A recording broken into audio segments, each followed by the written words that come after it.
माझे जीवन गाणे गाणे, माझे जीवन गाणे गाणे, व्यथा असो आनंद असू दे, व्यथा असो आनंद असू दे, प्रकाश किंवा तिमिर असू दे, प्रकाश किंवा तिमिर असू दे, वाट दिसो अथवा न दिसू दे, गात पुढे जाणे जाणे, माझे जीवन गाणे गाणे. नमस्कार.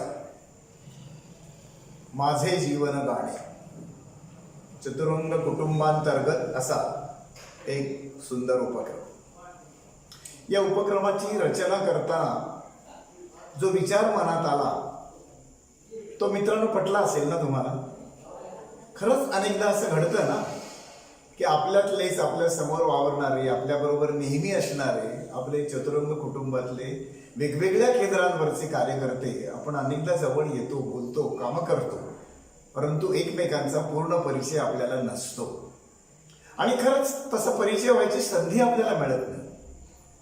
तर ती संधी जाणीवपूर्वक या उपक्रमातून घेणं हा जो आपला उद्देश होता. मला असं वाटतं आत्तापर्यंतचे जे आपण 3 कार्यक्रम ऐकले, ज्यांचं जीवन गाणं, ज्याच्यामध्ये कुमार आहे, ज्याच्यामध्ये स्वानंद बेदरकर आहे, ज्याच्यामध्ये आपल्या गोरे काकू आहे, हे कार्यक्रम ऐकल्यावर तुम्हाला हे पटलं असेल की जो उद्देश किंवा जो विचार आपल्या मनात आला तो किती बरोबर होता. आणि म्हणूनच या उपक्रमाचा आपला हा आग्रह आहे. खरं तर हा उपक्रम ज्यांच्यावरून सुचावा अशी काही व्यक्तिमत्व, ज्याच्यात उदाहरण घेताना आपण गिरीश प्रभूचं घेतलं, आशिष कर्णिकचं घेतलं, पण तितकंच थोडंसं एक पायरी वरचं असं उदाहरण म्हणजेच आपले रमेश भाऊ सुद्धा म्हणता येते. रमेश भाऊ महाजन आपल्याला ते फक्त चतुरंगातले सगळ्यात मोस्ट सिनियर कार्यकर्ते, चतुरंगाचे पालक इतपंच माहिती. थोडी अधिक माहिती ज्या माधवाश्रमात आपली चतुरंग पहिली 25 वर्ष घरासारखी राहिली त्या माधवाश्रमाचे मालक हेही आपल्याला माहिती. परंतु माधवाश्रमाच्या निमित्ताने रमेश भाऊंच्या कार्याचा, त्यांचा जगाशी असलेल्या संपर्काचा आवाका, त्याचा आवार किती मोठं आहे याचा अंदाज अजूनही आपल्यातल्या कित्येक कार्यकर्त्यांना असण्याची शक्यता नाही. जी ह्या उपक्रमात त्यांचे जीवन गाणे ऐकताना आपल्याला हळूहळू होऊ शकते. खरोखरच रमेश भाऊ हे आपल्यातलं सगळ्यात वयोवृद्ध व्यक्तिमत्व तर आहेच, परंतु अनुभवाने अतिशय श्रीमंत असं सुद्धा व्यक्तिमत्व आहे. मनाची श्रीमंती तर त्यांच्याबद्दलच्या बऱ्याचशा गोष्टी ऐकल्यानंतर आपल्याला कळेल. खरं तर दुसरी बाजू अशी आहे की रमेश भाऊ हे त्या अर्थानं कितीही गप्पा मारणारे असले तरी स्वतःबद्दल बोलताना संकोची, भिडस्त, काहीसे लाजणारेही म्हणूया असे आहे. त्यामुळे मला असं वाटतं या मुलाखतीत आपल्या मुलाखतकर्त्या असलेल्या, मुलाखतकार म्हणून काम करणाऱ्या मेघना काळे यांची थोडीशी गोची होण्याची शक्यता आहे.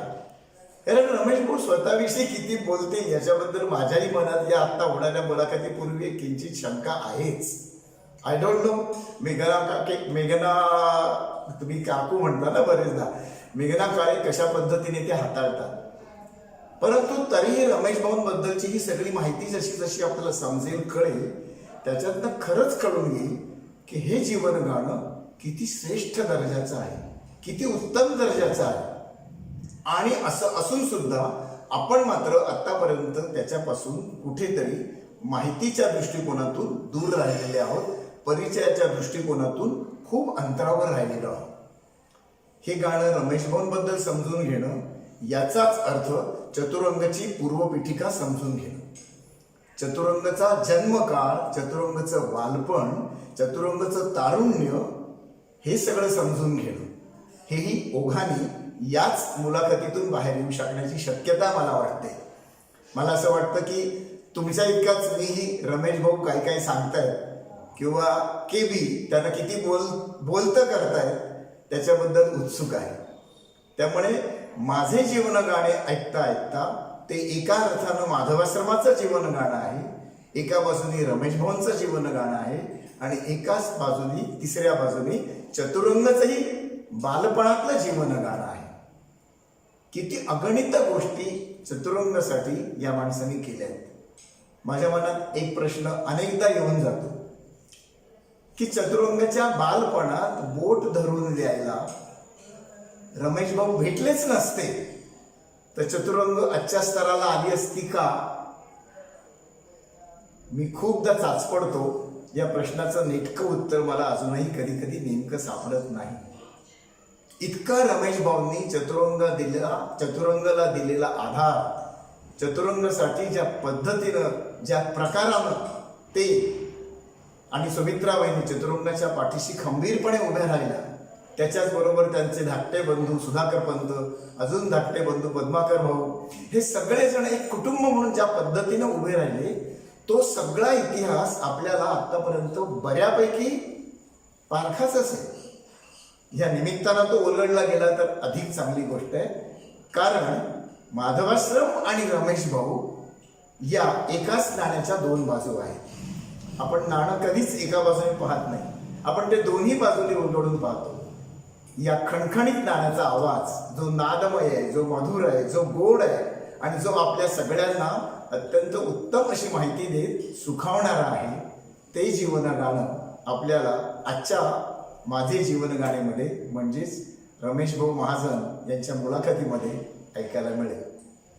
त्यांच्यासाठी बोलतं करणाऱ्या मेघना काळे म्हणजेच केबी या तर चतुरंगाच्या सगळ्यात जुन्या जाणत्या अनुभवी कार्यकर्त्या. जास्तीत जास्त वर्ष त्यांच्याबरोबर माधवाश्रमात राहून काम केलेल्या, त्यांच्याबरोबर अनेक गोष्टींचा माहितीचा पाठपुरावा घेऊन चतुरंगाला पुढे नेणाऱ्या. त्यामुळे त्यांच्याही प्रश्नांमध्ये खूप छान लपलेले सुंदर प्रश्न असतील, ज्याने हे गाणं अधिक छानपैकी उलगडलं जाणार आहे. एरवी आपण एक कलाकार संध्याकाळ किंवा मुक्त संध्या करतो तेव्हा कलाकाराचं, मुलाखतकाराचं सगळ्यांचं पुष्पगुच्छ अत्तरकुपीने स्वागत करतो. हा आपला उपक्रम जरी अंतर्गत असला तरी आपल्या या उपक्रमच्या आयोजक असलेल्या तरुण पिढीने त्या सगळ्या गोष्टी जरी आपल्यात कुठलीही औपचारिकता नसली, फॉर्मॅलिटी नसली, तरी सुद्धा करायच्याच आहेत. कारण तो त्यांचा सराव आहे.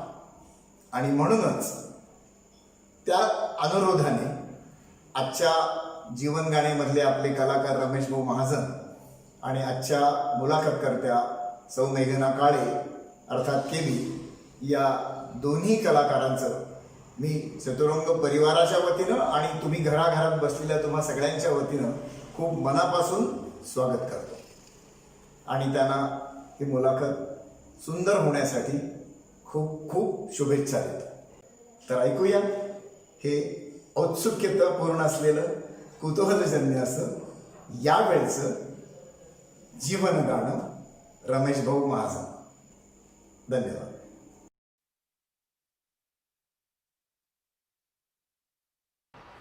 नमस्कार. चतुरंग परिवाराचा माझे जीवन गाणे हा एक नवा उपक्रम, त्या उपक्रमातला आजचा पुढचा कार्यक्रम, चौथा कार्यक्रम. आणि या कार्यक्रमात आज संवाद साधणार आहोत आपण चतुरंगचे जुने जाणते कार्यकर्ते श्री रमेश भाऊ महाजन यांच्याशी. त्यांच्याशी काही बोलायला प्रारंभ करण्यापूर्वी मला सगळ्यांना एक अशी छान गोष्ट सांगायची आहे की यंदाच अगदी अलीकडे दिनांक 26 ऑक्टोबर 2020 रोजी रमेश भाऊंनी आपल्या वयाची 80 पूर्ण केली. समस्त चतुरंग परिवाराच्या वतीनं मी त्यांच्या हातात एक फुलांची ओंजळ देते आणि परमेश्वराकडे त्यांच्या दीर्घ आयुष्य, उत्तम आरोग्य आणि सुख, शांती, समाधान या साऱ्यासाठी प्रार्थना करते.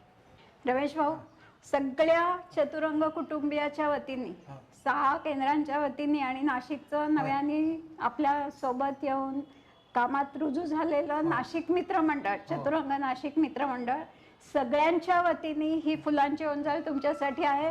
तुम्हाला उदंड आयुष्य, उत्तम आरोग्य आणि सुख, शांती, समाधान परमेश्वराने भरभरून द्यावं ही त्याच्याकडे प्रार्थना. नमस्कार करते. कधी कधी असं मनात येतं की आपल्या आजूबाजूच्या जगाचा जर विचार केला तर हा जगाचा पसारा किती विचित्र आहे, किती असंख्य गोष्टी आहेत, म्हणजे आपण कल्पनेत सुद्धा त्या मोजू शकत नाही. म्हणजे माणसाचं अस्तित्व, तुमचं माझं कुणाचंही, ते अक्षरशः एका वाळूच्या कणा एवढं क्षुल्लक आहे, छोटं आहे. पण त्याच वेळा त्याच नाण्याची दुसरी बाजू अशी आहे की या प्रत्येक वाळूच्या कणाचं स्वतःचं असं वेगळं विश्व आहे. ते माझं आहे, तुमचं आहे, प्रत्येकाचं आहे. चतुरंगाच्या या उपक्रमाच्या माध्यमातून आपण त्या कार्यकर्त्याच्या त्या विश्वात थोडासा डोकावण्याचा प्रयत्न करणार आहोत.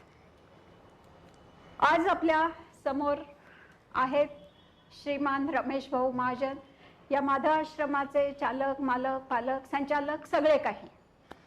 आता रमेश भाऊंशी मला बोलायचंय, पण रमेश भाऊंच्या एकूण व्यक्तिमत्वाचा विचार केला तर माझ्या असं लक्षात आलं की त्यांना खरंच एक समृद्ध परंपरा लाभली आहे.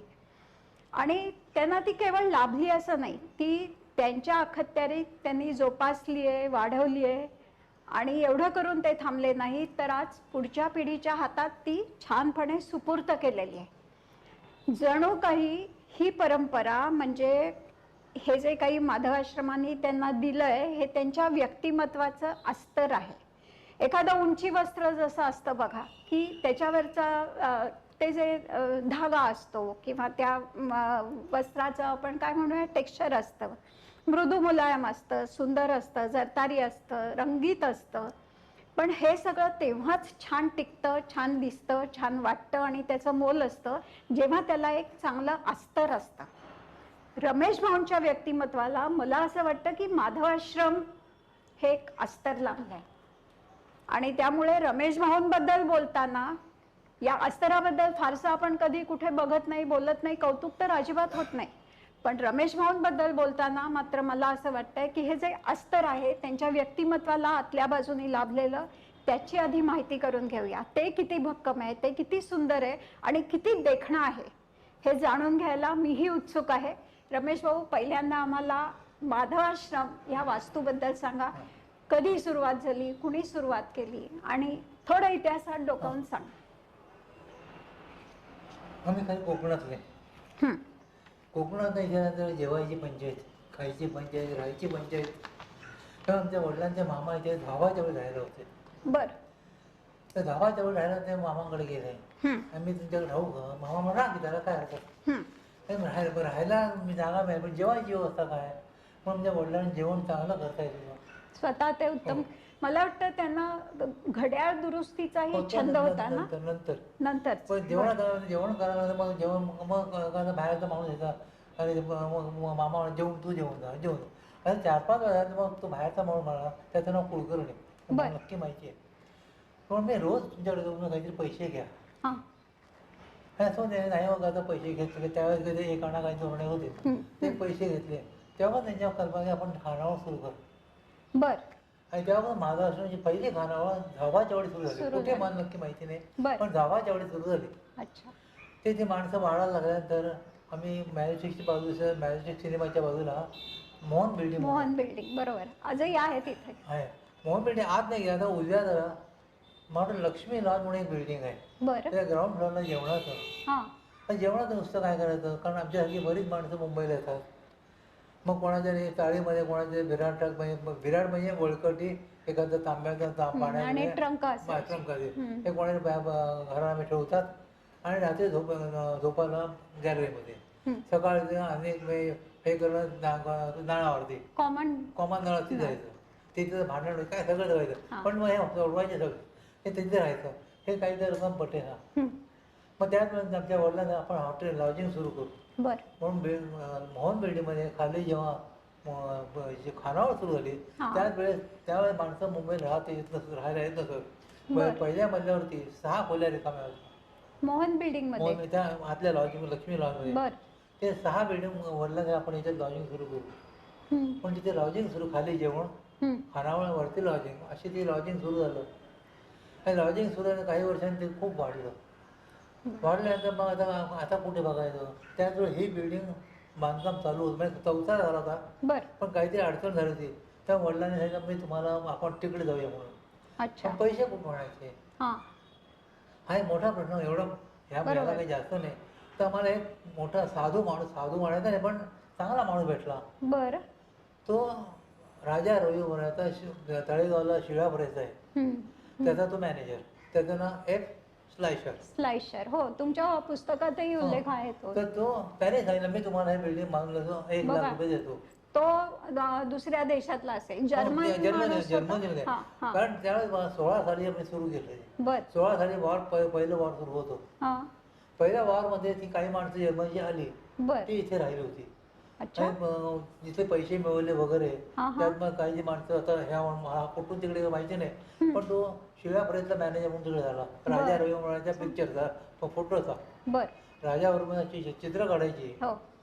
त्याचं चित्र शिळा प्रेस. मला असं वाटतं की तुमच्याकडे खाली ऑफिसमध्ये मागच्या भिंतीवर एक दत्तात्रेयांचा फोटो आहे. हो. तो त्या दिवशी गौरीच्या बोलण्यात आलं हो. की रवी वर्म्यांकडच्या चित्राची ती चित्र प्रत. आहे त्यांचंच चित्रच आहे. बरं. आणि रवी वर्माचे खास मी शिफ्ट सगळे पिक्चर पाहिजे तर हिरवी जाग आहे. बर. हिरवा रंग त्यांना हो, हो, हो. विशेष आवडेल. तेव्हा ते तिथं तो त्याने इथे आला त्याने आम्हाला बिल्डिंग बांधून दिली बरं. आणि 1 लाख रुपये त्याने आमच्याकडे काही आम्हाला बांधून दिली. हां. आणि मग आम्ही तिथून इथे आलो. बर. आणि पण साधारण हे 18-19 सालात. बर. आणि मला वाटतं प्रारंभ झाला तो 1908 साली. 8 सालात मग इथे थोडं मेहंदळी बिल्डिंगमध्ये मेहंदळी बिल्डिंग म्हणून इथे या ह्याच्यामध्ये 16-17 वर्ष झाली. बरं. आणि ॲक्च्युअल आम्ही 18 वर्ष इथे आलो. 1918 इथे आलो. हां. आणि मग आणखी भाडं 1921 साली आम्ही व्यवस्थित सुरू झालो. कार्यभार इथला सुरू झाला. पण मला असं आठवतंय तुमच्या बोलण्यात आलेलं की परशुराम भाऊनी जेव्हा आपली एक वास्तू निर्माण करायची तर ती कशी असावी तर याचा एक काहीतरी वेगळा विचार केला आणि त्याप्रमाणे या वास्तूची रचना त्याबद्दल. ह्याच्यात मी म्हणत सारखं तेच म्हणत नाही पण कोकणातल्या माणसाला काय मांडले कसं लॉजिक पाहिजे. पण आम्हाला वडिलांचं विचार चांगले होते म्हणून तेव्हा हे कुठे झालं त्यावेळेस ताजमहाल हॉटेल सुरू झालं. टाटाचं ताजमहाल हॉटेल सुरू झालं होतं म्हणून ते ताजमहाल हॉटेल बघायला गेले होते आणि आतून बाहेरून सगळं बघून आले. ताजमहाल हॉटेल हे यू टाईप बिल्डिंग आहे. तुम्हाला आता दिसणार नाही. हो, बाहेरून आम्ही बघतो ते बाहेरून बघता तुम्ही जी मागची बाजू आहे म्हणजे संडासच्या लाईनी तुम्हाला ते दिसतील. अच्छा. ऍक्च्युअली ते इकडे यू टेप इकडचा पोर्च इकडे आहे. इथून त्या गाड्याच्या आणि मागची कारण समुद्रामध्ये लोक फिरायला जायचे तर तिकडचा भाग बर. आणि तो त्याने सध्या बंद केला. तिथे त्याने टँक तयार केला म्हणजे तलाव तयार केला आणि ही मागची बाजू त्यांनी पुढे घेतली. पुढे मी तिथून एंट्रन्स सुरू केला. लोकांना तो व्ह्यू अधिक अपील होतो समुद्राकडचा. आणि आता त्यामुळे हे आपण बिल्डिंग मानवा म्हणून आम्ही हे बिल्डिंग सुद्धा यू टाईप बिल्डिंग आहे. बर. बर. यू टाईप बिल्डिंग मध्ये असं म्हणतात मला नक्की माहिती पण यू टाईप बिल्डिंग चांगलं जातं. अच्छा. तेव्हा वास्तुशास्त्राच्या विचारातलं काही असतं. यू टाईप बिल्डिंग चांगली असतात. बर. पण ते चांगलेच आम्हाला पुढे अनुभव आला चांगला आहे म्हणून पण तेव्हा हे बिल्डिंग त्या आधारे बांधून घेतलंय. बर. 1918 साली 1916 सुरू झालं आणि 18-19 साली कधी सुरू झालं. या बांधकामातली आणखीन एक काहीतरी गमत तुम्ही म्हणला होतात की इथे राहणाऱ्या मंडळींना दुपारपर्यंत चांगलं गरम कडकडीत पाणी मिळावं. हो. तर ती काहीतरी वेगळीच व्यवस्था. वेगळी म्हणजे 4 टाके असतात. 1.5 फूट बाय 6 फूट आणि 9 फूट 7 फूट असे असतात. 4 टाके असतात. बरं. त्या 4 टाक्या खाली ठेवायच्या त्याच्यामध्ये इंधन घालायचं आणि त्याच्यावरती लोखंडी प्लेट ठेवायच्या. बर. तर लोखंडी प्लेटवरती स्वयंपाक केला जाते आणि लोखंडी प्लेट स्वयंपाक करण्यासाठी इंधन चालूच राहणार. हो. त्यामुळे ऑटोमॅटिकली ते पाणी पण गरम राहायचं आणि वरती स्वयंपाक पण व्हायचा. बर. त्यामुळे म्हणजे वेगळ्या इंधनाची गरज नाही. वेगळी पाणी गरम करायची व्यवस्था. हा विचार त्या काळात त्यांनी करून दिला आणि आम्हाला त्यावेळेस कोण होतं मला माहिती नाही पण त्यांनी ती असे व्यवस्थित लाईन लावून दिली आणि जेव्हापासून आमच्याकडे गरम पाणी 24 तास असायचं. अच्छा.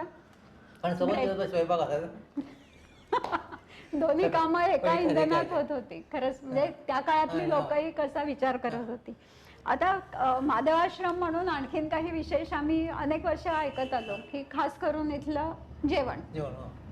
तर त्यावेळेला जे इथे राहिला तुमच्याकडे येणाऱ्या मंडळींसाठी नेहमी मेंबर हा शब्द वापरतात. त्याची मला फार गंमत वाटते की हॉटेलमध्ये गेलो की कसं की कस्टमर किंवा गिऱ्हाईक हा. असं काहीतरी हो. बोलण्यात असतं. इथे मात्र जेव्हापासून मी माझ्या आश्रमात जाय करते कायम मेंबर हा शब्द वापरला. तर त्याच्या मागे असा काही विशिष्ट हेतू मेंबर एवढंच. पण त्याच्यात मला एक अशी गंमत जाणवते आता मागे वळून बघताना, त्यांनी असा काही विशिष्ट हेतू मनात ठेवून मेंबर हा शब्द वापरायला सुरुवात केली नाही.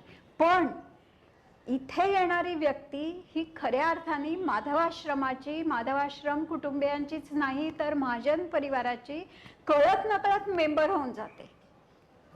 हे मला एक खूप असं सतत जाणवत राहील. तुम्ही मेंबर म्हणता पण तसं ते अंतरावरचं नातं तुमचं राहत नाही. तो एक विशेष वाटतो. आणि जेवणाबद्दल तुम्ही सांगत जेवण होता आमच्याकडे तुम्हाला आता सांगितलं खानावळ सुद्धा जेवण चालू असायचं. जेवण चालू असायचं मग बसायचं त्यावेळेस कधी लोक पाटावर बसायचे. त्यावेळेस हा टेबल हा प्रकारच नव्हता. सगळेजण खाली पाटावर खाली पाट त्या खोलीत पाट मांडलेले असायचे आणि त्यात दोन भाग, एक साधा जेवण आणि स्पेशल जेवण. बर. साध्या जेवणामध्ये एक पाट पुढे ताट एवढंच. पण स्पेशल जेवणामध्ये एक पुढे संगमरवरीचा पाट असायचा. बर. संगमरवरी पाट. पाट हो. म्हणजे ताट ठेवायला. ताट ठेवायला बसायला एक पाट होता आणि मागे टेकायला एक पाट.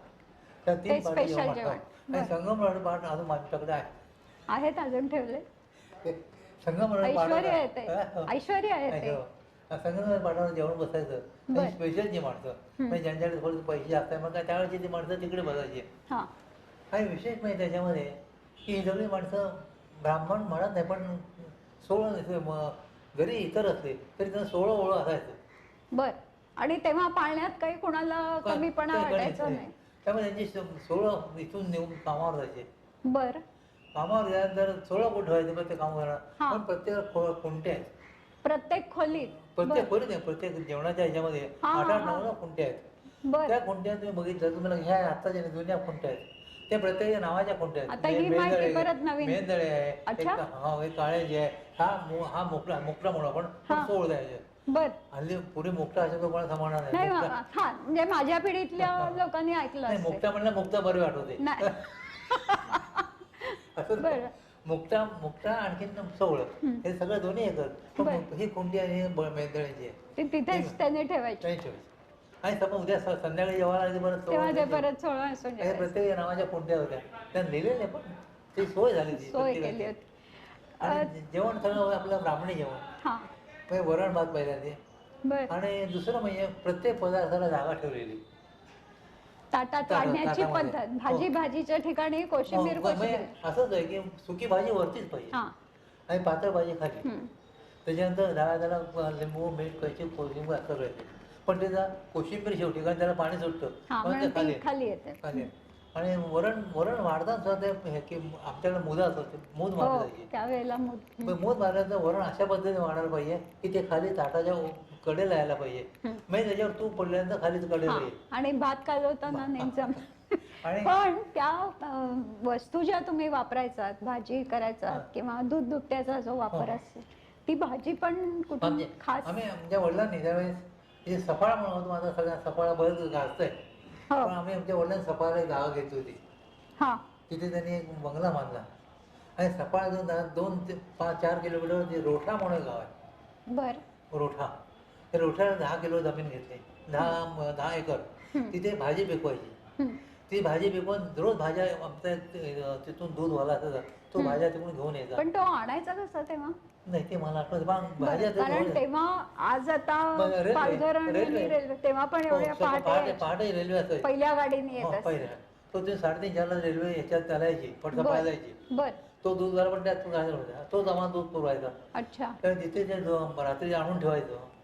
आमच्या कोणतीतली माणसं असते भाजी आणून ठेवायची आणि मग सकाळी इकडे आणून द्यायची. एवढी ताजी भाजी आणि घरची पाहिजे. मग त्याला सांगायचं उद्या तिकडचा माणूस उद्या भोपळा तयार आहे मग उद्या भोपळ्याची पाहिजे. मग उद्या पालक तयार मग पालकाची. त्याप्रमाणे सूचना देवाणघेवाण. मोबाईल नव्हते फोन नव्हते पण हात आमचा मोबाईल हात निरोप आहे. हात मधला तिकडे द्यायचा आणि उद्या तो सांगा उद्या तिकडे भोपळा तयार झालाय तर आणू का तर 10 किलो आणायचा. 10 किलोची भाजी सरसकट लागायची रोजची. तेवढा हे होतं. कारण हे 10 एकरामध्ये खूप भाज्या लावल्या होत्या तर त्यामुळे त्यांचं आणायचं. आणखीन हा दूधवाला पण तिथलाच होता. सफाळा आणखीन रोठाच्या माकुणसार म्हणून गाव आहे. बर. तो माकुणसारचा राहणारा. बर. पण ती म्हणजे सगळे दूधवाले तिकडे माकुणसारचे. अच्छा. तर तिथून दूध आणायचं आमच्याकडे आणि आम्हाला दूध द्यायचा. असे त्यावेळी चव वेगळी एक एक हॉटेल म्हणायचं, लॉज म्हणायचं, पण तिथल्या सुविधा ऐकल्यावर आजही आपल्या डोळ्यासमोर चित्र उभं राहतं बघा, की कुठल्या हॉटेलमध्ये जाऊन इतकं शिस्तबद्ध वाढलेलं, बसायला पाठ, टेकायला पाठ, संगमरवरी पाठ, जेवणाचं ताट त्याच्यावर, जागच्या जागी सगळं वाढलं. आणि हे ताट सगळं हे 15 इंची ताट होतं. अरे बापरे. आपण जनरल होतं 13 इंची 12 इंची ताट खाली गरीब ते 12 इंच 13 इंच आहे, पण 15 इंच ताट आहे. हो, कारण नाहीतर एवढं सगळं व्यवस्थित राहणार नाही. साध्या जेवणामध्ये 12 इंच 13 इंच ताट, पण स्पेशल म्हणजे जेवणाच्या माणसाला 15 इंच. बर बर, खूप इंटरेस्टिंग गोष्टी आहेत सगळ्या. थोडं ह्याच्यात अजून तपशील असतील, जरा पुढे सरकते, की या सगळ्या वातावरणात इथे येणारे मेंबर त्यांच्या भाषेत, त्यांची जर नावं आज बघितली, त्यांना विचारली, तर इतकं अद्भुतरम्य गोष्टी पुढे येतात. म्हणजे मी सहज गंमत म्हणून म्हटलं लिस्ट करूया, कोण कोण माधव आश्रमात येऊन गेले. ती लिस्ट सगळी उतरवणं माझ्यासाठी केवळ अशक्य आहे. अगदी महिनाभर अभ्यास केला तरीही शक्य नाही. मग मी रमेश भाऊंना असं म्हटलं की रमेश भाऊ, मला असं वाटतं की चतुरंगचं जे आम्ही एक टॅगलाईन म्हणतो, 14 विद्या 64 कला, इवलेसे पंख स्पर्शू कसे सखला, कदाचित त्याचं ते जे काही आपलं बोधवाक्य म्हणतो चतुरंग म्हणून आपण, त्याची किंचितची सुरुवात बहुधा इथे झाली असेल. कारण माधवाश्रमात येणाऱ्या व्यक्तिमत्वांच्या नावांवर एक नजर टाकली ना, तर केवळ अचंबित व्हायला होतं. एक अगदी ठळक ठळक पहिली 4 नावं अशी मी एक यादी केली आणि ती एवढी झाली. ह्याच्या पल्याड प्रत्येक यादी 100-200 नावं आहेतच. गंमत म्हणून बघा, चित्रपट म्हटलं, भाजी पेंढारकर आहेत, व्ही शांताराम आहेत, रमेश देव आहेत, कोठार आहेत, पद्मा चव्हाण, स्नेहप्रा, चंद्रकांत सूर्यकांत, राजा गोसावी, वसंत शिंदे, ही सगळी लांब आहे. नाटक मंडळी म्हटलं तर गंधर्व नाटक, किर्लोस्कर, पण नंतर व्यक्ती म्हणून विचार केला तर पंडितराव नगरकर, दामू अण्णा, बाळासाहेब कोलटकर, आशा काळे, अच्युतराव, गणेश सोळंकी, शिलेदार कंपनी, बाळ कर्वे, ही आणि अशी अनेक. नुसतं संगीत म्हणून विचार केला तर गंगूबाई हांगल, माणिक वर्मा, राम मराठे, गजानन वाटवे, राम कदम आणि पुढे पुढे.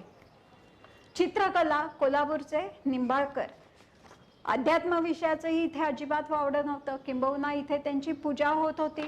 त्याच्यात ठळक नावं घ्यायची झाली तर सज्जनगडचे श्रीधर स्वामी, नाणीजचे नरेंद्र महाराज, आजच्या काळातले विद्यावाचस्पती शंकर अभ्यंकर आणि त्या काळातले माळीबुवा.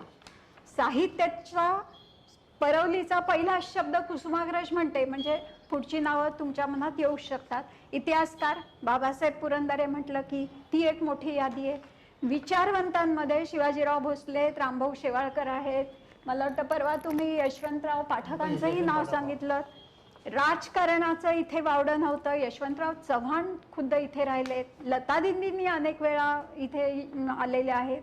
उद्योगपती आबासाहेब गरवारे, त्यांनी त्यांच्या उद्योगाची काही अंशी सुरुवात या वास्तूत केली.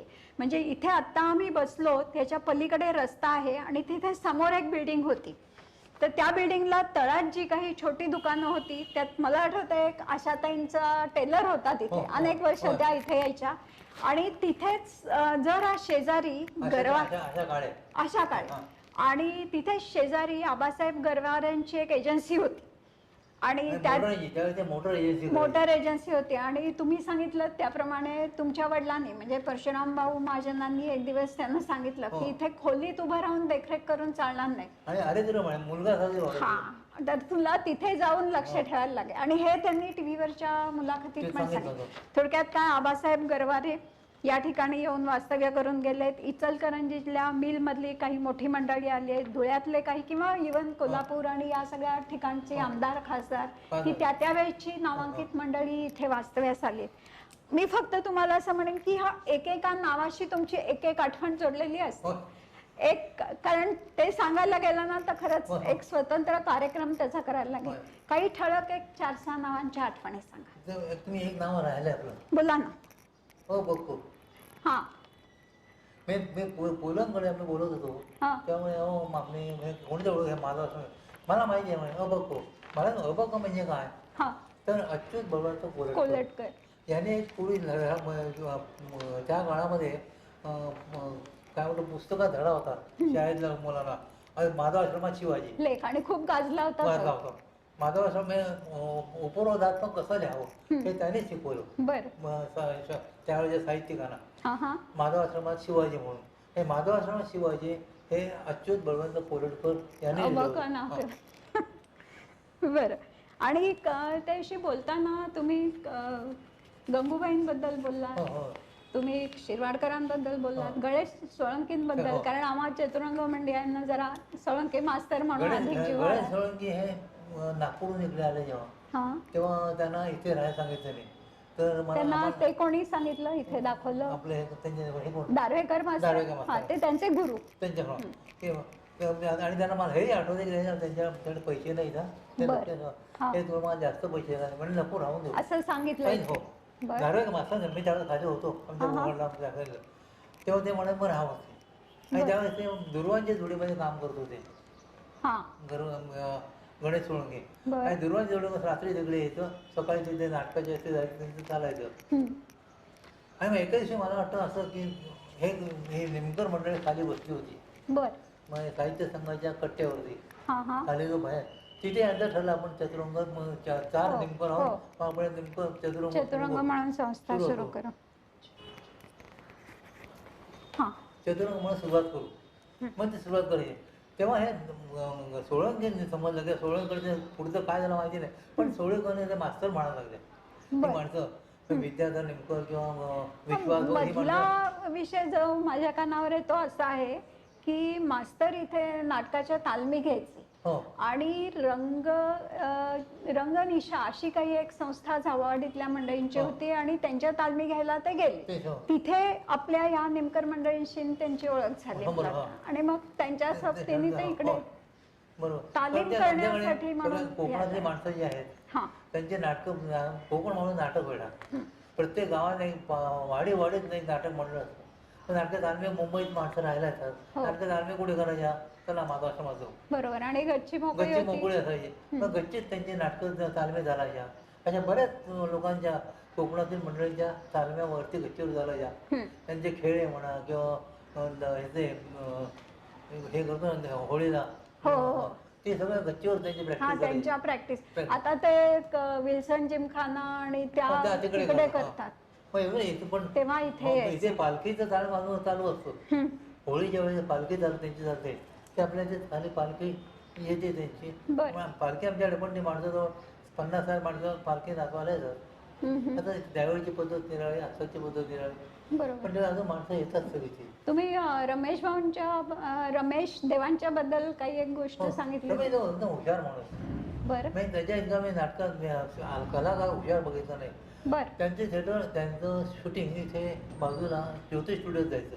ग्रँड रोडच्या जवळ हा ब्रिज गेला ना, सँडर्सन ब्रिज, त्या ब्रिज गेला की पलीकडे ज्योती स्टुडिओ आहे, नाना चौकाच्या अलीकडे. मग इथून जास्त 7 ते 8 मिनिट लागतील. पण हा नेहमी चालत करत जायचे. असं त्यांनी कधी त्यावेळेस तेव्हा त्यांचं नाव मोठं झालेलं असणार. आणि ते इथून ते चालत त्या ज्योती स्टुडिओमध्ये जायचे. रोज चालत जायचे. रोज करायचे. असं त्यांनी कधी म्हटलं नाही की मी टॅक्सी करून जाईल, मी करून जाईल. टॅक्सी मिळायच्या त्यावेळेस 50 पैसे का असं टॅक्सी किंवा घोडागाडी पण होती मला वाटतं. पण टॅक्सी नुकतेच सुद्धा लोक काही काही टॅक्सीने जायचे. पण हे कधी टॅक्सीने नाही गेले, कधीच नाही. आणि कुसुमाग्रजांचंही इथे राहायला होते 8 नंबरमध्ये. बर. पण आणि ह्या कलाकार मंडळाचे एक मोठा ड्रॉबॅक म्हणजे त्यांची परिस्थिती अशी की ती अगदी लोकांना माहिती नसत. तेव्हा परिस्थिती फार कठीण असायची. ते इथून परळला जायचे त्यांच्या कामाला काय त्यांचे होते. त्यांना परळ काम सुद्धा पैसे नव्हते. ते शेंगदाणे खात तिथपर्यंत जायचे. इथून परळ चालत जायचे आणि तिथून मग परत यायचे. काय त्यांची कामं झाली की परत ते महिना नाही यायचे. पण रोज सकाळी त्यांचं काय परळला म्हणा केवढे असेल पण चालत जायचे. असे कधी ते गेले नाहीत. त्या घोडागाडी करून गेले मी नाही. पण ते मोठे आम्हाला हे लोक याच्या का वाटतात की ते सांगतात ना, मी माधव आश्रमात राहिलं होतं मोठं झाल्यानंतर. आपण नाशिकला गेलो तेव्हा सांगितलं बरोबर. 92 साली आपण गेलो होतो रंगसंमेलनासाठी. नाही, त्याच्याही आधी गेलो होतो. 89 साली तेव्हा माझी माणसं मोठी होतात. यशवंतराव चव्हाण त्यांनी आपल्या पुस्तकात लिहिलंय. त्यामुळे ते माणसं मोठे बाबा असेल तर तोंडावर भाषण सांगतात की माझा आश्रम राहतो. आणि म्हणून ते माणसं मोठी वाटतात. काही माणसाला सांगायला लाज वाटते. आमचं त्यावेळेस त्या आता 5 स्टार हॉटेल नाही, मग कशा सांगायचं असं म्हणून नाही, पण सांगत ते नाही. कौतुकाने उल्लेख करतात हो. त्यावेळेचं माधवाश्रम असं आहे, ते आहे, सगळं हो. चित्र त्यांच्या म्हणून मनात आहे. कुसुमाग्रजांनी मुद्दाम सांगितलं मला की रमेश मी तुझ्याकडे राहिलो होतो हम्म. आणि त्यावेळेस विद्या बाजूला होता. हो, मला वाटतं मीही होते त्या हो, बैठकीत. हो. तेव्हा असं त्यावेळेस त्याने सांगितलं मी तिथे राहिलो होतो. आणि एक आता वेळ होईल हो, मागं काम नाही, बोला केलं ना, ना. बोला. यशवंतराव चव्हाण मोठे काम, हा. तर साधारण फार माहिती नाही, पण साधारणपणे मिनिस्टर झाले ते, चीफ मिनिस्टर. बरं तेव्हा आम्हाला साखर कमी पडायची. बर. तेव्हा इथे जे हे होते हॉटेलवाले, हा हा. त्यावेळेस आपण चीफ मिनिस्टरकडे जाऊ आणि हा. त्यांना साखरेचा कोटा वाढवून द्या म्हणून सांगू. बर. पण त्यावेळेस जे सी ग्रीनवाले, हा. पेशी हो, वाले, हो. सरदारवाले, उपाध्याय, जोशी असे सगळे 10-12 एकत्र माणसं आले. एकत्र झाले. आणखी चव्हाणांकडे गेले. हम्म. चव्हाणांकडे त्यांच्या पीएन सांगितलं की तुम्ही बसा साहेब आता येतील. हम्म. आणि बाहेर आल्यानंतर PC शाह फारशी हम्म. आणि इंग्लिश फाडफाड बोलणारा, हम्म. तर तो उरल्या प्रत्येक ओळखून द्यायला की हे नरसिंहराव, हा. हे एम्पायरवाले, हे हे अमक्या हॉटेलचे हे आहे. आहे. आणि माझ्या पुढे आपलं म्हणजे वडिलांच्या पुढे आल्या त्याच्या mister PC, hmm. You need not to introduce this gentleman, I know this gentleman since 1942. असं चव्हाण म्हणाले. आणि असं ते इंग्लिश सांगितलं कारण ते बर PC बर, ला कारण इंग्लिश तो आहे. इंग्लिश बोलणारा. कारण त्याच्यामध्ये त्यांना खूप मदत केली होती. 1942 1943 मध्ये ते राहायला बर, होते बर. अंडरग्राऊंड. तेव्हा वडिलांनी त्यांना खूप मदत केली होती. म्हणून त्यांची सगळ्यांनी लक्षात राहिला. आणि बाहेर आल्यानंतर त्यांनी सांगितलं तुम्हाला काय पाहिजे भाऊ पाहिजे, हा. मला काय मला साखरेचा कोटा वाढून पाहिजे. दिला. लगेच त्यांनी मला बोलावून साखरेचा कोटा दिला. आणि पुढची मजा बाहेर आल्यानंतर तो PC शाह म्हणतो हे तात्या साहेब, या तात्याला सगळं ओळखतं मला माहितीच नाही. आपल्याला तात्या म्हणायचे. बर.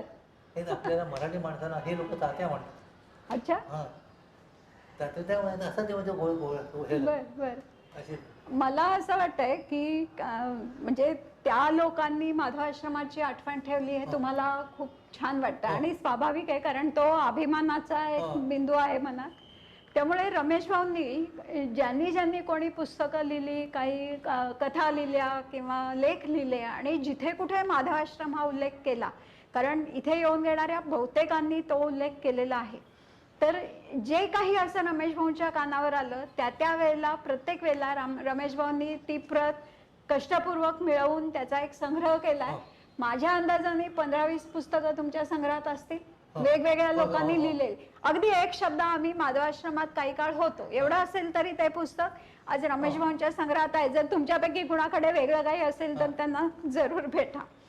तर सांगायचं असं की हे सगळं आपण बोलतोय की हे अक्षरशः विविध क्षेत्रातले विविध मान्यवर, विविध दिग्गज या मंडळींचा राबता इथे सुरू होता. ही झाली माधवाश्रमाची एक बाजू.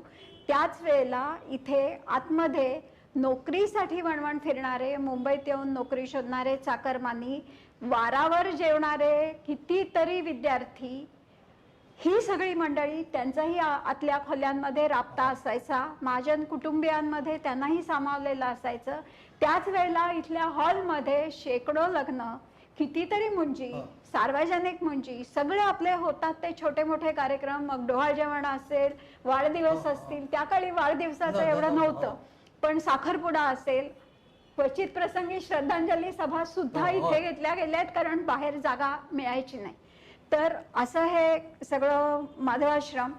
या माधवाश्रमाचा आणखीन एक विशेष आहे, म्हणजे मी माधवाश्रमात अधिक रेंगाळते मला कळतंय, पण मी आधीच म्हटलं की हे भरसरी वस्त्राचं अस्तर किती भरसरी आहे हे समजून घेणं आवश्यक आहे. माधवाश्रमाचा आणखीन एक विशेष मला भावलेला म्हणजे तुमच्या वडिलांना मुळात संगीत, नाटक, परंपरा ह्या सगळ्याची खूप आस होती. ते स्वतः नाटकाला कधीच गेले नाही असं तुम्ही म्हणालात, पण इथे येणाऱ्या नाटकाशी संबंधित कुठल्याही व्यक्तीला त्यांनी परत पाठवलं, एक गोष्ट. आणि दुसरं म्हणजे समाजात जी काही कर्तृत्ववान मंडळी होती त्या बऱ्याच जणांचा खास माधवाश्रमात आमंत्रण देऊन त्यांनी सत्कार केला. त्याच्यातली काही उदाहरणं सांगा ना. मला वाटतं की भारतरत्न पावा काणे, मुंबई पहिले भारतरत्न पावा काणे, तेव्हा पावा काणे जेव्हा कधी ब्राह्मण सभे तेव्हा होते, मुरली पण ब्राह्मण सभे होते. बर. ते ब्राह्मण सभे त्यांच्या ओळखी होत्या. हा. त्या पावा काणे जेव्हा त्यांचं भारतरत्न मिळालं तेव्हा ब्राह्मण सभे सत्कार करायला भाऊन लागत सांगितलं की तुम्ही माधवाश्रमात पण या. बर. मग महाराष्ट्रात त्यांचा सत्कार त्यावेळेच्या पद्धतीने हा. पुष्पगुच्छ पण त्यांना असं वाटलं की आपण यांना इथे आमंत्रित करून सत्कार करू. त्यावेळेस खूप माणसं अशी आली की मग मोठमोठे बाहेरचे कलाकार आहेत, मोठमोठे नावाजलेले साहित्यिक आहेत, त्यांचा सत्कार इथे केला गेला. आणि बरीच बरीच माणसं अशी आहेत की ते सांगतात मला सत्कार तुमच्या इथे झाला सत्कार. आणि माझ्या आठवणीत तुम्ही सुद्धा त्यांची परंपरा पुढे नेली आहे आणि थोडं गौरीकडेही तो विचार सरकवलेला आहे. मला आवड आहे मग चांगल्या कारण माणसाचं कौतुक आम्ही करावं. अटेंड केलेल्या त्या सत्कारांमध्ये एक मंगेश पाडगावकर मंगेश आहेत, पाडगावकर, सुधीर सुधीर गाडगे गाडगे आहेत. अगदी अलीकडे आपल्या विद्या काकांचा सुद्धा इथे सत्कार हो, हो. केलेला आहे आणि गौरी ही त्या दृष्टीने लक्ष ठेवून असते. आता हे सगळं झालं आतल्या अस्तराबद्दल. कल्पना करा की या सगळ्या पार्श्वभूमीवर या वास्तूत जन्माला येणारी व्यक्ती म्हणजे मुळातच किती समृद्ध परंपरा त्यांच्या पाठीशी आहे, एक वेगळं वलय आहे. आणि मग ही व्यक्ती इथे जन्म घेते, इथे बालपण आहे, शिक्षण आहे, मोठी होते आणि पुढचं सगळं करिअर या वास्तूत घडतंय. थोडं रमेश भाऊंच्या जन्माविषयी बोलूया. तर ती माहिती सांगा की जन्म 26 ऑक्टोबर 40. आता तुम्हाला आपण म्हटलं की 80 वर्ष पूर्ण झाली. तर माझ्या आधी 4 बहिणी होत्या मला, त्यामुळे आर्थिक त्यावेळेच्या परिस्थिती आताच परिस्थितीच आहे की आपला मुलगा व्हा, बर, आपल्याकडे हे नाही, हे चालवणार कोण पुढे. मग 1940 जेव्हा माझा जन्म जेव्हा झाला तेव्हा ही माहिती तुम्हाला आता नवीन सांगतोय बर, की त्यावेळेस खाणावर चालू होते. त्यावेळेस जो आचार्य होता त्याने त्या भाजीमध्ये गुळाची ढेप सांगितली आणि मग काय काय किती गोड गेलं, किती गोड. शेडना मुलगा झाला. बर, हे खरं घडलेलं असं. आणि त्यामुळे मग झालं, मग इथून मग त्यांच्यावर जात येत. आणि तुम्हाला एकूण तुम्ही 4 भाऊ 4 बहिणी ना, म्हणजे घरातच गोतावळा भरपूर होता. शिवाय काका मामा त्या काळाप्रमाणे आला गेला उदंड. शिक्षण पण इथलंच आणि कॉलेज भवन्स कॉलेजला तुम्ही होता. रमेश भाऊंच्या लहानपणची तर ते वय काय होतं ते मी विचारते त्यांना. माझ्या कानावर आलेली एक गंमत आहे आणि ती नुसती कानावर आलेली नाहीये बरं का. त्याला गौरीनी प्रूफ मला दाखवलं. तुम्हाला माहिती असेल आपण मराठीत बोलताना अमुक अमुक व्यक्तीला राज्याभिषेक झाला आणि मग गादीवर बसवण्यात आला असं सहज बोलतो की जुन्या कोणाकोणाच्या गोष्टी सांगताना लहान मुलांना तर सांगितलं जातं. स्वतः आपण कधी असं ते गादीवर बसवणं या क्रियापदाबद्दल फारसा विचार करत नाही, निदान मी तरी केलेलं नव्हता. पण रमेश भाऊंच्या बाबतीत ही घटना घडली आहे. त्यांना रीतसर माधवाश्रमाच्या गादीवर बसवण्यात आलं. त्यांचं वय काय होतं आणि काळ कुठला होता ते वय त्यांचं सांगते. मला वाटतं की ती 5 जानेवारी 1959 अशी काहीतरी तारीख गौरीनी सांगितली. मुख्य म्हणजे त्या काळच्या त्यांच्या दस्तावेजात मोडी वळणांनी ह्याची नोंद केलेली आणि तिने सांगितलं तिच्या कानावर जी माहिती आहे त्याप्रमाणे की हे गादीवर बसवणं म्हणजे निवळ गादीवर बसवणं असं नाही. हा शास्त्रशुद्ध धार्मिक विधी मंत्रोच्चारात दर्भानी अभिषेक करून त्या गुरुजींनी त्या पद्धतीने त्यांना काही सूचना दिल्या आणि मग वडिलांनी असं काहीतरी सांगितलं ना. आणि ही जागा कुठली तर आता थोडं बाहेरचं चित्र इथलं बदललंय, काही जागा बदलल्या आहेत काळाच्या ओघात. पण पूर्वी जी मंडळी माधवाश्रमात आली आहेत त्यांना आठवत असेल की माधवाश्रमाच्या पायरीवरनं आत आपण आलो की उजव्या हाताला काउंटर होता, तिथे तुमची ती एक विशिष्ट जागा होती. आणि वडिलांनी त्यांना सांगितलं की हा विधी झालाय, आता या अमक्या ठिकाणी तू पाऊल टाकायचं, पहिलं पाऊल उजवं टाकायचं, मग डावं टाकायचं, असं काही. तेव्हा तुमचं वय 59 म्हणजे 19 वर्षाचे तुम्ही असता. पण रीतसर कारभार माधवाश्रमाचा हातात घेतला तो मला वाटतं 70 साली. वडील त्याच्यानंतर 4-6 वर्षांनंतर. आणि आणखीन एक महत्वाचा टप्पा जो प्रत्येक माणसाच्या आयुष्यात असतोच, लग्न विवाह. त्यांच्या लग्नाच्या बाबतीत मी असा अडून माहिती गोळा करण्याचा प्रयत्न केला. मला खूप गमतीशीर गोष्टी कळल्या आहेत. त्यातल्या मोजक्या 1-2 सांगते. ते मान्य करतील की नाही माहित नाही, पण लव्ह ॲट फर्स्ट साईट असं रमेश भाऊंचं झालं होतं. त्यांनी सुमित्रा वहिनींना इथे कुठेशा आलेल्या बघितल्या आणि मित्राजवळ का कुणाजवळ तरी हळूच असे ते बोलले, ही मुलगी छान आहे, हा हिच्याशी लग्न व्हायला हवं, इतकंच. त्याच्या पुढे त्यांच्याकडनं नाही. पण त्यांची ती इच्छा इतकी स्ट्रॉंग असेल, इतकी जबरदस्त असेल की पुढच्या काही दिवसात गोष्टी अशा घडल्या तेव्हा सुमित्रा वहिनींचे वडील म्हणजे अनंतराव लिमये, अनंतराव लिमये हे बालगंधर्वांच्या नाटकात बालगंधर्वांना ऑर्गन साथ करत असत. आता ही पण परंपरा बघा बरं, मगाशी हे नाव बोलण्यात आलंच नाही माझ्या, पण अनंतराव लिमयांचा मुक्काम इथे ते एक खोली सांगतात. प्रत्येक व्यक्तीच्या खोल्या त्यांच्या आजही लक्षात आहे. भाजी पेंढारकर 2 नंबर, अमुक हा नंबर. तर तसे अनंतराव लिमये इथे आले होते आणि त्या रात्री शास्त्री हॉलमध्ये काही गाण्याचा कार्यक्रम नाटक होतं. तर 1-2 प्रवेश करण्याकरता म्हणून सुमित्रा वहिनींना त्यांनी आपल्या लेकीला बोलावलं. आता सुमित्रा वहिनी हे आमच्या तोंडात बसलेलं नाव, पण त्यांचं माहेरचं नाव ज्ञानेश्वरी आहे. आणि आणखीन मजा म्हणजे त्यांचं ज्ञानेश्वरी हे नाव ठेवायला त्यांना बालगंधर्वांनी सुचवले. म्हणजे हे ऐकल्यावरच मला अशी छान गंमत वाटली की बालगंधर्वासारख्या व्यक्तींनी आपल्या साथीदाराच्या आयुष्यात घडणाऱ्या गोष्टीत इतका रस घेऊन त्यांना हे साथ करत होते ऑर्गनची. त्यांना आग्रहाने सांगितलं नाव दुसरं काही नाही, ज्ञानेश्वरी नाव ठेवायचं. आणि मग पुढे अनेक गोष्टी घडल्या. परत मी थोडी मागे येते की जेव्हा वहिनी इथे तालीम करण्याला आल्या तर अर्थात वडील ज्या खोलीत असायचे त्या ठिकाणी त्या गेल्या. इथे काय काय चाललंय नाटक मंडळींचं याच्यावर माईंची म्हणजे रमेश भाऊंच्या वडिलांची बारीक नजर असायची. आईची सुद्धा, माई म्हणायचो आम्ही त्यांना, त्याही खूप लक्ष ठेवून असायच्या. त्यांचा इथे सतत वावर असायचा. अगदी आम्ही कार्यकर्ते आलो तरी कोण आलं, काय आलं, कसं आहे, काय सगळं त्यांना माहिती असायचं. तर त्या खोलीत डोकावल्या. त्यांच्या चाणाक्ष नजरेने हरलं की ही मुलगी गुणी दिसते, आपल्या परिवारात सामावणारी आहे. त्यांनी दुसऱ्या दिवशी लिमयांना एवढाच निरोप धाडला की हिची पत्रिका टाकायला सुरुवात केली आहेत का?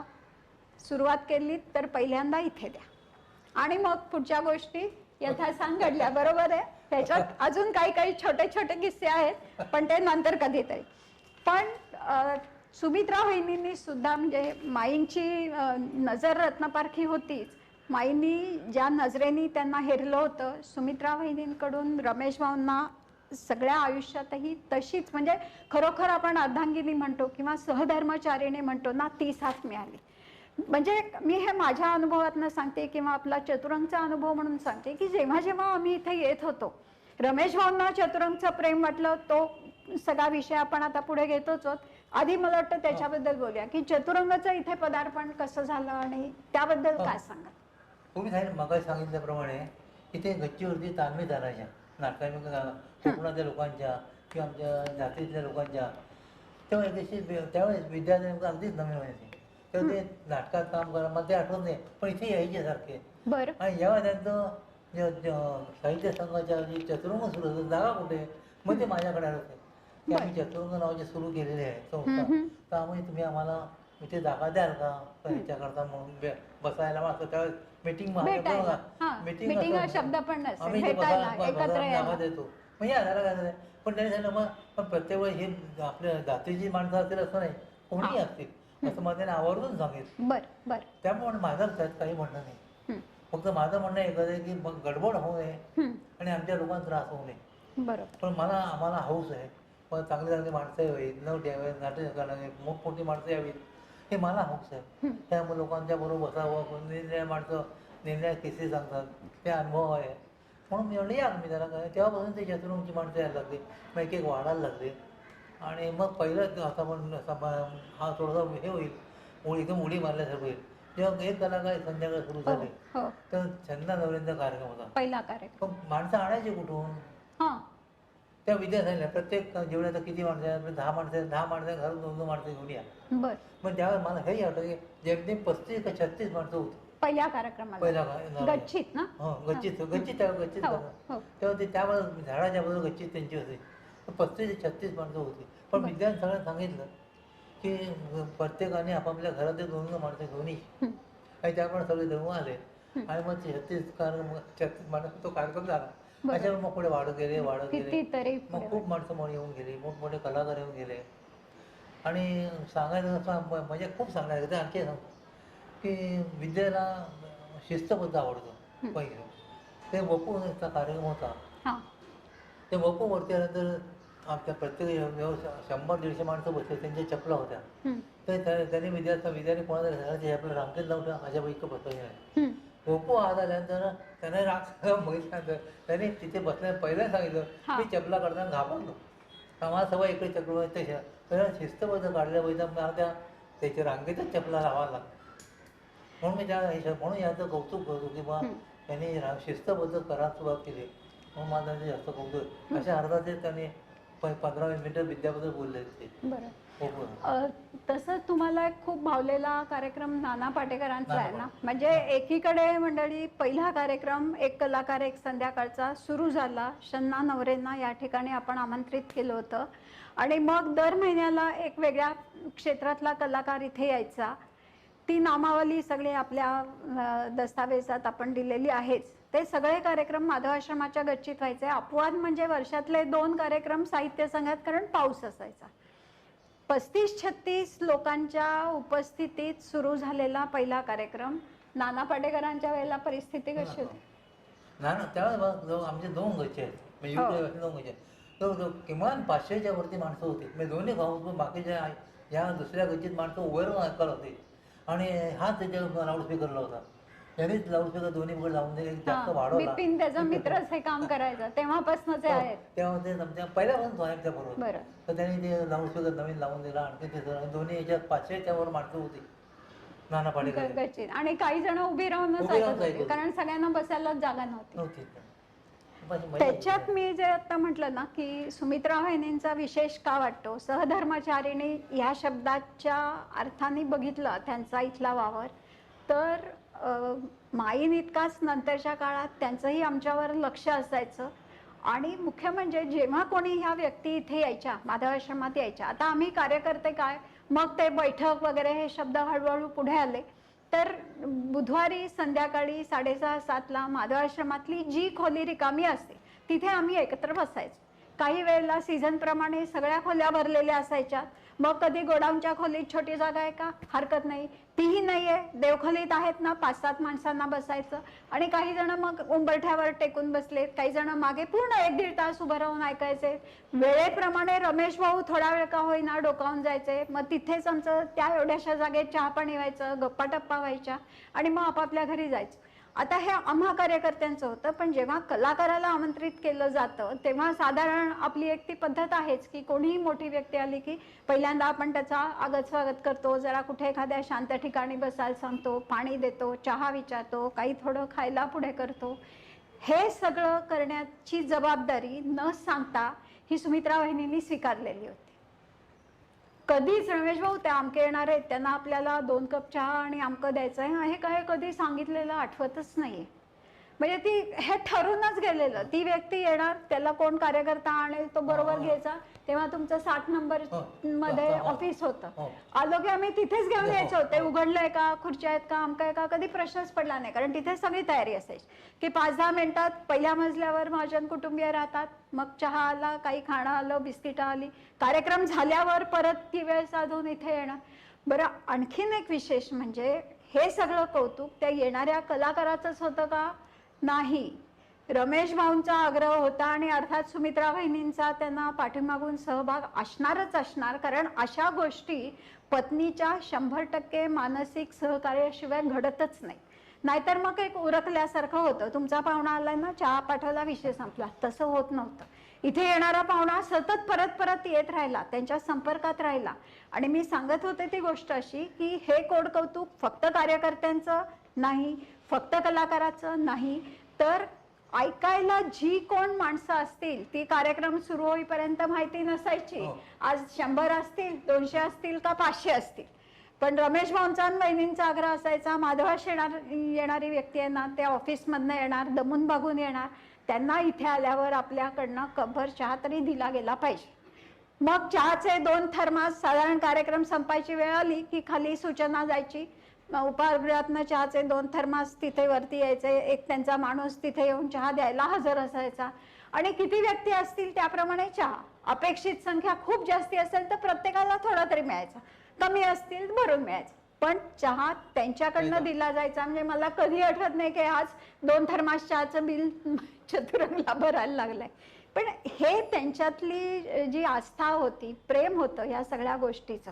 आणि मला खूपदा वाटतं रमेश भाऊ की ही सगळी माणसं अशी इथे आकर्षित होतात ना, ही सगळी मोठी माणसं काय, आमच्यासारखी माणसं काय, अगदी वारावर जेवणारी मुलं काय, गावाकडनं येणारे गावकऱ्यांची मंडळातली ती माणसं काय, तर इथे काहीतरी असं मॅग्नेटिक आहे की जे माणसाला माधव आश्रमात खेचतं. तर मी थोडा विचार करत राहिले की इथे असं का असेल, काय आहे इथे.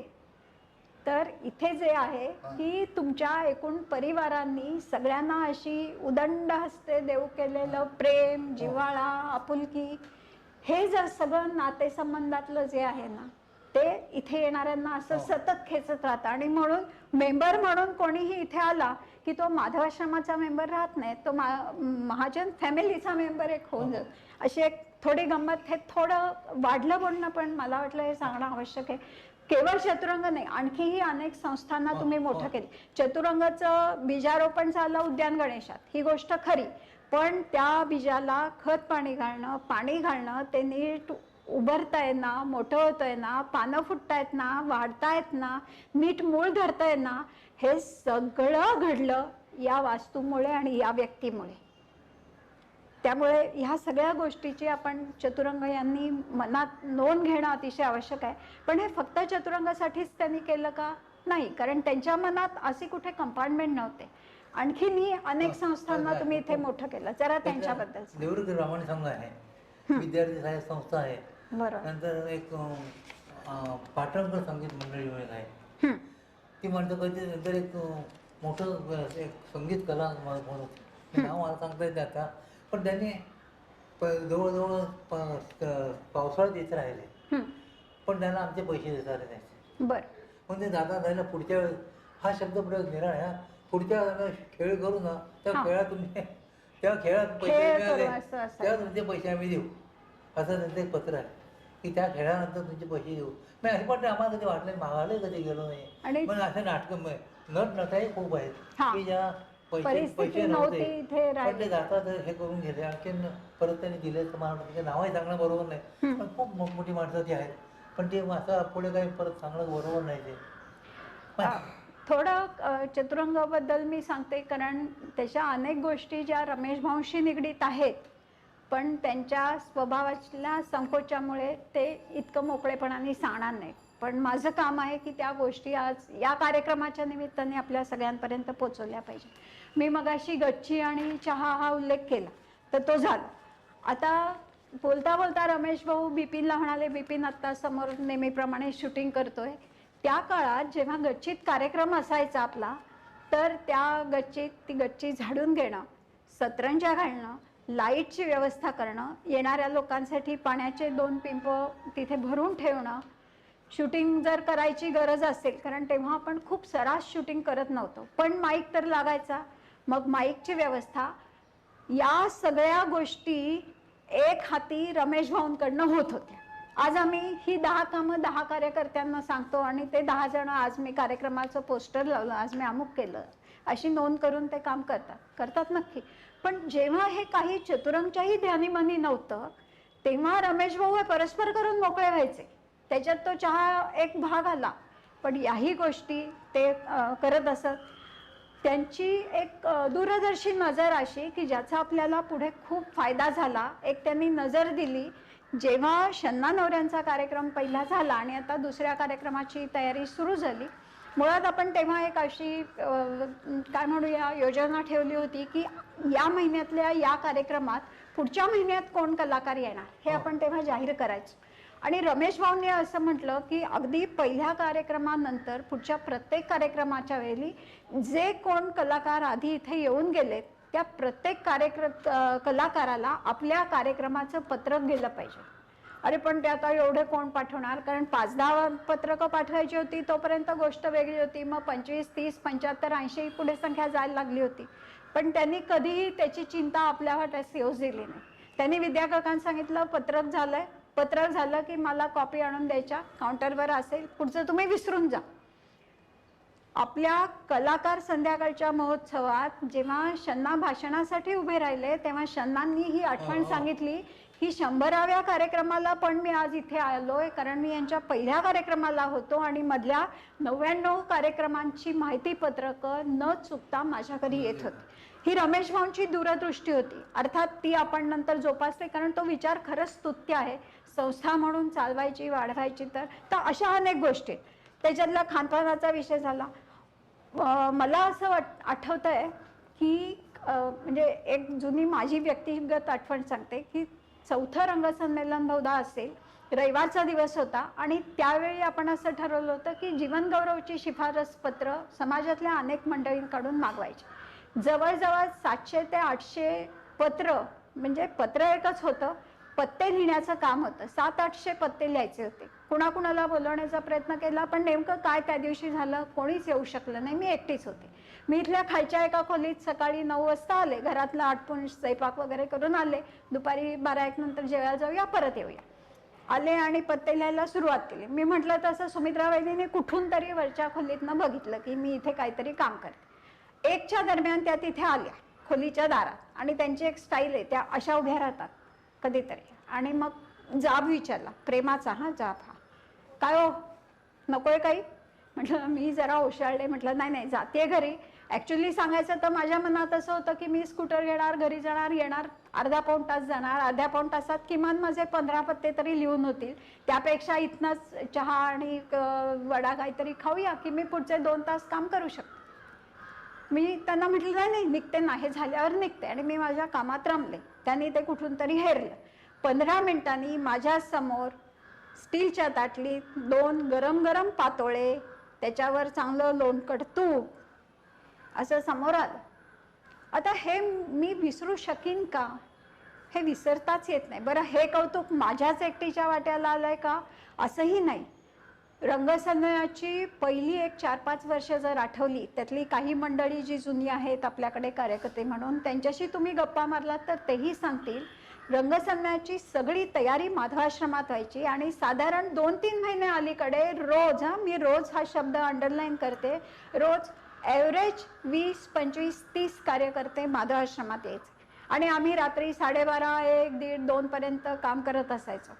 कारण आपल्या 30चे 30 विषय, पण तेव्हा प्रत्येक विषयाचा ABCD पासून प्रारंभ होता. आणि मग एकेका विषयावर आपल्या पद्धतीने खूप चर्चा, असं करूया तसं करूया. त्यात डोंबे लिहून येणारे, बोरे लिहून येणारे. मग एवढे सगळेजण घरी जाणार कधी, जेवणार कधी? यांनीच दोघांनी ठरवून टाकलं की उद्यापासून किती येत आहेत संख्या सांगायची, इथे आमटी भात नक्की मिळेल. झालं. दुसऱ्या दिवशीपासून आमटी भात सगळ्यांसाठी व्हायला लागला.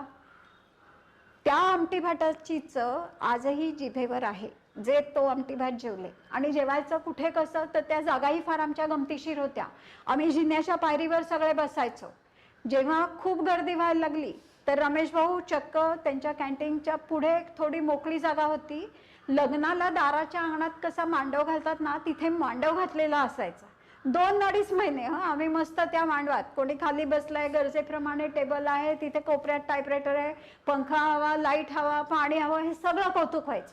2.5-3 महिने 25-30 कार्यकर्ते इथे येऊन आमटी भात इतका आनंदाने खायचे.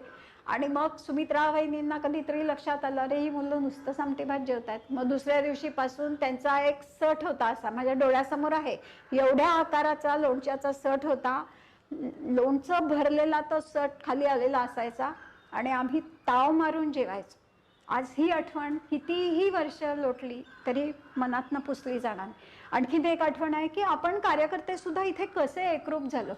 विद्या काकांना आजही सवय अशी आहे, कुठल्याही वेळेला ते माधवाश्रमात आले ना तर देवाऱ्याच्या बाहेर आधी चपला करतात, आत जातात, नमस्कार करतात आणि मग पुढचं काय आपलं असेल. आपल्या प्रत्येक रंगसंमेलनाला निघण्यापूर्वी आदल्या दिवशी इथे मी म्हणा किंवा कोणी आपला सिनियर कार्यकर्ता येऊन या दोघांना नमस्कार करतो आणि तेव्हाच आम्ही रंगसंमेलनाला पुढे होतो. कारण यांचं चतुरंगच्या आयुष्यातलं स्थान हे खरंच असं आहे. आणखीन एक गोष्ट सांगते, म्हणजे मी टाळूच शकत नाही ती सांगायची, म्हणून वेळ थोडा पुढे जातोय मला कळतंय. रंगसंमेलनाचं पहिलं वर्ष 4 दिवसाचं रंगसंमेलन, काय उत्साह होता बघा आमचा. 25, 26, 27, 28 डिसेंबर रोज संध्याकाळी 6 नंतर, म्हणजे तेव्हा 6 ते 10, 6 ते 11 अशी काही मर्यादा नव्हती. आणि 24 तारखेच्या संध्याकाळी आपण सगळा बाडबिस्तारा कामाचा पसारा घेऊन जातो, तसे आम्ही सगळे रुपारेलच्या त्या खोल्यांमध्ये जाऊन ऑफिस लावलंय, स्टेजवाले त्यांचं काम करतायत, प्रेक्षागृहवाले त्यांचं काम करतायत, हे असं सगळं चाललं होतं. आणि रघुवीर तळाशीलकर त्यावेळेला स्टेजचं काम करत होते बघा. आणि एक भलं मोठं जास्वंदीचं फूल ऑइल पेंटनी ते रंगवत होते. आणि ही तयारी चालू असता एकाएकी बाहेरचं वातावरण बदललं आणि धो धो म्हणतो आपण ना तसा पाऊस सुरू झाला. तहसीलकरांनी सगळं सांभाळलं तो विषय. पटकन कुठून तरी प्रचंड मोठा प्लॅस्टिकचा कागद आणला, आणखीन 1-2 कागद आणले, ते सगळं कव्हर केलं. आणि आम्ही अक्षरशः त्या रुपारेलच्या वर्गाच्या बाहेर विमनस्क स्थितीत की गेले 6 महिने आपण धडपडतोय, उद्या या ठिकाणी 2000 लोक येऊन बसणार आहेत, अजून आपली तयारी बाकी आहे, कसं होईल.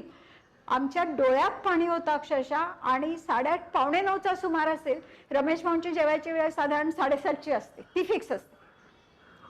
8:45 किंवा त्याच्याही आधीच असेल, 8:15 8:30च्या दरम्यान रमेश भाऊ आणि सुमित्राबाईंनी तिथे उभे.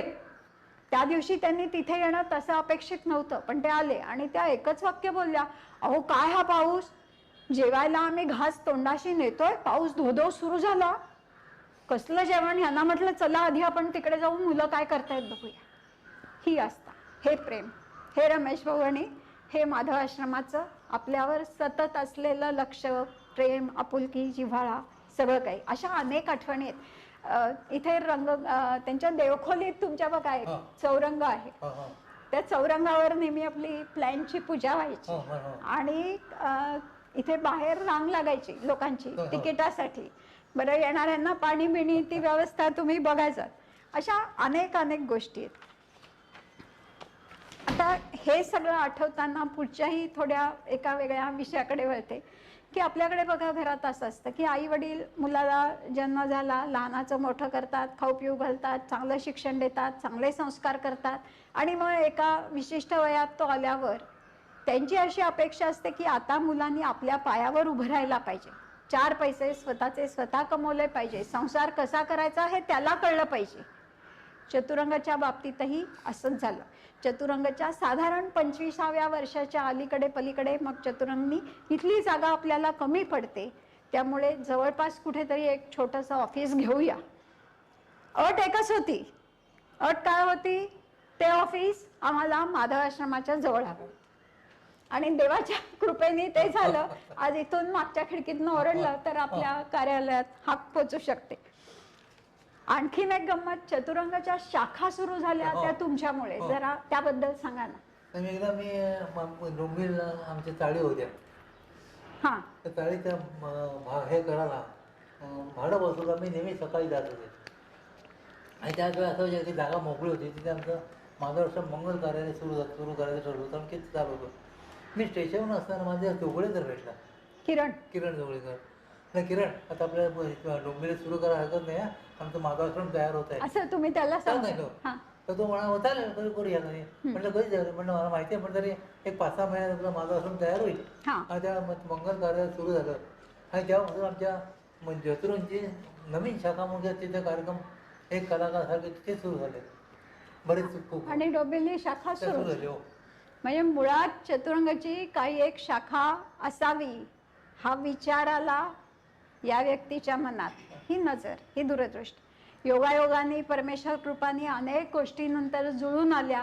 आणि मग त्या डोंबिवली शाखेतनं नंतर चिपळूण शाखा झाली, मग पुणे झाली, गोवा झाली, रत्नागिरी झाली, आता नाशिकची मित्रमंडळी आपल्याला येऊन मिळालेली आहेत.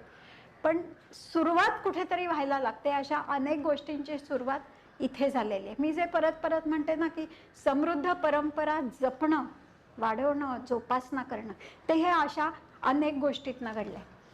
आता तुमच्या लक्षात आलं असेल की चतुरंगाचं आणि माधव आश्रमाचं आणि रमेश भाऊंचं नेमकं नातं काय आहे. आता माझी तुम्हाला सगळ्यांना एकच विनंती आहे की तुमच्यापैकी ज्यांनी अजून कोणी माधव आश्रमात येणं झालं नसेल कारण परत्वे, तर तुम्हाला जेव्हा कधी गिरगावात यायला जमेल तेव्हा माधव आश्रमाचं दर्शन घ्यायला जरूर या. मी अत्यंत विचारपूर्वक हा शब्द वापरते, माधव आश्रमाचं दर्शन घ्यायला या. या वास्तूच्या पहिल्या पायरीवर तुम्ही पाय ठेवलात की आता मी जी एक खूप मोठी नामावली वाचली त्या सगळ्यांचं तुम्हाला स्मरण झाल्याशिवाय राहणारच नाही. ते स्मरण होईल, मन आनंदाने भरून येईल, डोळ्यात पाणी दाटेल आणि मग तुम्ही इथे आत येऊन जर या दोन्ही मजल्यांवरनं एक नुसती चक्कर टाकली, फक्त तुमचे डोळे, कान, मन थोडं उघडं आणि थोडं संवेदनशील जर राहिलात ना, तर आजही एकेका खोलीतनं काय काय एक एक गंमत तुमच्या कानावर आहे. कुठे एखाद्या खोलीत भालजी पेंढारकर नवीन चित्रपटाची सगळी योजना आखताय, लता दीदींशी त्याबद्दल हितगुज करताय. कुठे गंगूबाई हंगल पहाटे 3:30-4 वाजता उठून स्वर लावताय. कुठे बाळासाहेब कोलटकर वाऱ्यात मिसळले पाणीच्या पात्रांच्या तोंडात डायलॉग लिहितायत. दस्तूर खुद्द याच खोलीत जेव्हा जेलमध्ये कोण होते, गोपाळ गोडसे इथे राहिले होते, नथुराम गोडसे जेलमध्ये होते आणि गोपाळ गोडसे इथे होते. आता त्या क्षणाची, त्यावेळची त्यांच्या मनातली खळबळ काय असेल, तो मी इथे बसून असं या भिंतींकडे बघितलं आणि विचार केला की असं असं हल्ल्यासारखं होतं. थोडं आपलं मन जागं ठेवून. श्यामच्या आईमधला श्याम, तो अवखळ निरागस लहानसा श्याम, तो इथेच वावरलेला आहे. अर्धसत्याची कथा, त्याचं बीज या वास्तूत पेरलं गेलेलं आहे. शिरवाडकरांनी इथल्याच कुठल्या तरी टेबलवर बसून आपलं विशाखातल्या कवितांचं लेखन केलेलं आहे. किती किती आणि काय काय सांगू, हे सगळं आहे. याचा अनुभव घ्यायला इथे जरूर. हो, तो लेख आहेच. तो लेख म्हणजे मला आठवण झाली की हे एक छोटी पुस्तिका आहे, आपल्याकडेही कार्यालयात आहे. कोणी उत्सुक असाल तर ही पुस्तिका जरूर वाचा. ह्याच्यात माधवाश्रमाच्या 100व्या वर्षाच्या निमित्ताने म्हणजे 2008 साली त्यांनी पुस्तिका काढली आहे आणि या पुस्तिकेतील शेवटी माधवाश्रमात शिवाजी हा लेख त्यांनी लिहिला आहे. आजही तो लेख वाचताना फार गंमत आहे. तर अशा अनेक अनेक गोष्टी म्हणजे आपण असे अचंबितच्या पलीकडचं होईल की किती किती गोष्टी. शिवाजीराव, रामभाऊ शेवाळकर, नंतर मगाशी तुम्ही महेश कोठारेंचं तो ऑफिसच इथे होतं. आशा काळेंचं मला वाटतं तुम्हाला हाक मारणं सुद्धा अरे रमेश आणि अगं सुमित्रा असंच इतकं घरगुती आहे. सोळंकी मास्तर, तालमी कुठल्या घ्यायच्या, गच्चीत आज कुठली तालीम, त्याची तयारी इथल्याच खोलीत करत असायचे. तर असं सगळं वातावरण असलेलं हे माधवाश्रम. तुम्ही इथे यायचं कधीतरी नक्की करा. फक्त एक काम करा, येण्यापूर्वी एक फोन करा. मला खात्री आहे सुमित्रा वहिनी, रमेश भाऊ आणि त्यांची लाडकी लेक गौरी वेलणकर की जी आज हा पुढचा कारभार तेवढ्याच निगुतीने सांभाळते, हे सगळेजण तुमच्या स्वागताला सुहास्य मुद्रेने तत्पर असते. मला वाटतं अजून खूप बोलण्यासारखं आहे पण थांबते. बाकी गप्पा आपण एरवी कधी मारतो तेव्हा मालू.